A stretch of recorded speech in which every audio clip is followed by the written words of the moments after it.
இன்னைக்கு எங்க அம்மா மருந்து தான் ப்ரிப்பேர் பண்ணிட்டு இருந்தாங்க கைஸ். ஏன் மருந்துன்னு சொல்றேன்னு நீங்க யோசிப்பீங்க. இன்னைக்கு வந்து எங்க அம்மா தல ரசத்துக்கு தான் ப்ரிப்பேர் பண்ணிட்டு இருந்தாங்க. எங்க அப்பாவுக்கு கொஞ்சம் உடம்பு சரியில்ல.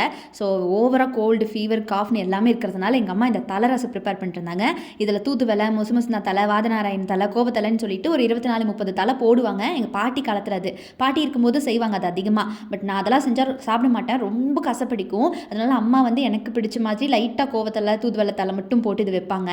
ஒரு 2, 3 தலை மட்டும் யூஸ் பண்ணிப்பாங்க. நிறைய போட்டால் கொஞ்சம் சாப்பிட முடியாது, ஒரு மாதிரி இருக்கும்னு சொல்லிட்டு எனக்கு பிடிச்ச வகையில் செய்வாங்க எங்கள் அம்மா. இது சூப்பராக இருக்கும். கோல்டு, காஃபு, ஃபீவருக்குலாம் நல்ல மருந்து. அப்புறம் எங்கள் அம்மா இதை செஞ்சு முடிச்சுட்டு அடுப்பெலாம் க்ளீன் பண்ணிட்டாங்க.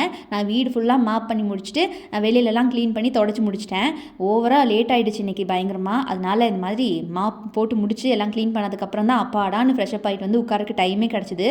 அப்புறம் பார்த்தா லஞ்ச் டைம் ஆகிடுச்சு. சாப்பிட்லான்னு பார்த்தா எங்கள் அம்மா கத்திரிக்காய் வதக்கி வச்சு இந்த தலை ரசம் வச்சுருந்தாங்க. இது எப்படி செய்யணும்னு ஒரு ஷார்ட்ஸ் இல்லை ஃபுல் ரெசிபி வீடியோ நம்ம போட்டிருப்போம். அது வந்து கீழே நான் டேக் பண்ணுறேன், கிளிக் பண்ணி செக் அவுட் பண்ணி பார்த்துக்கோங்க. இது சூப்பராக இருக்கும், உடம்புக்கு ரொம்ப நல்லது.